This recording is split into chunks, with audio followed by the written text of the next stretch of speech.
अभी हम यीशु मसीह के चमत्कारों के बारे में और उनके उपदेश के बारे में अध्ययन कर रहे हैं। अभी हम देखेंगे कि यीशु मसीह तूफान को शांत करते हैं।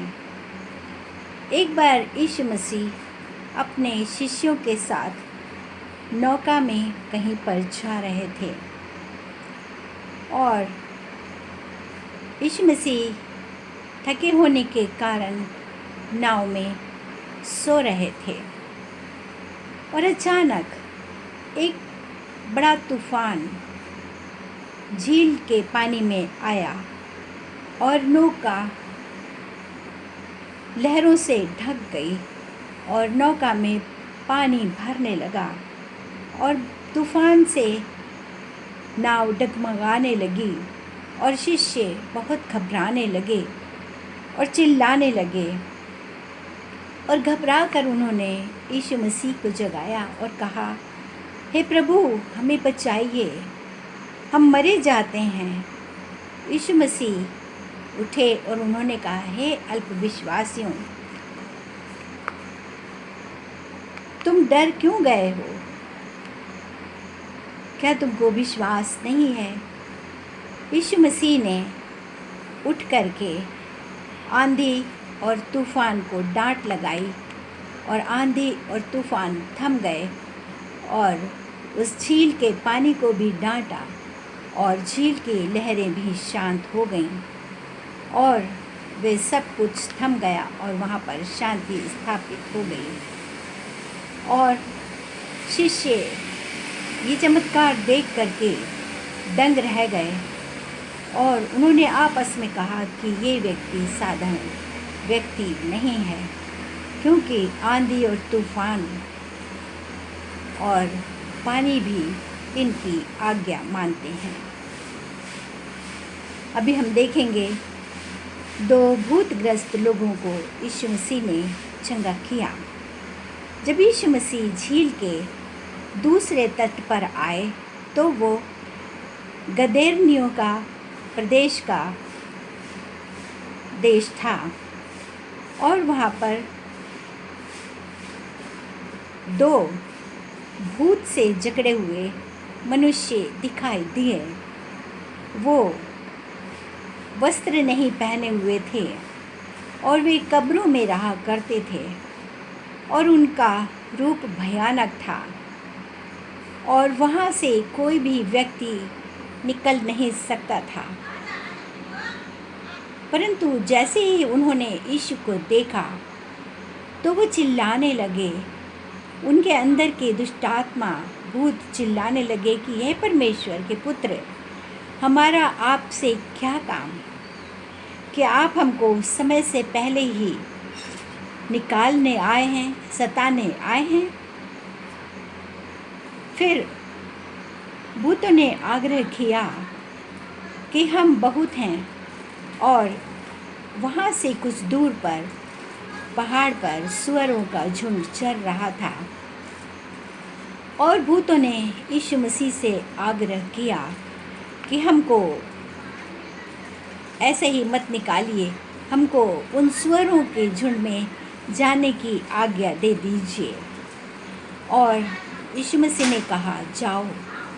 और दुष्टात्माएं निकल करके सुअरों के झुंडों में समा गईं और सुअर के झुंड झपटा मार करके झील के अंदर डूबकर मर गए। तब सुअरों के चरवाहों ने भाग करके सब लोगों को, अपने गांव के लोगों को ये बताया कि यीशु मसीह ने वो जो दो भूतग्रस्त लोग थे उन्हें चंगा कर दिया और ये समाचार सुनाया कि वो भूत सुअरों में गए और सुअर लोग झील के पानी में डूबकर मर गए हैं। तब वे सब यीशु मसीह से मिलने के लिए यीशु मसीह के पास आए और उन्होंने देखा वो दो भूतग्रस्त आदमी बहुत शांति के साथ बैठे थे और वे चंगे हो चुके थे और उन्होंने आश्चर्य किया और यीशु से निवेदन किया कि मेहरबानी करके यहाँ से आप चले जाइए। और यीशु फिर से नाव पर चढ़ करके अपने स्थान पर लौट आए। अब हम देखते हैं एक लकवे के रोगी को यीशु मसीह ने चंगा किया। एक दिन यीशु मसीह मंदिर में उपदेश दे रहे थे और परमेश्वर की सामर्थ उनके पास थी।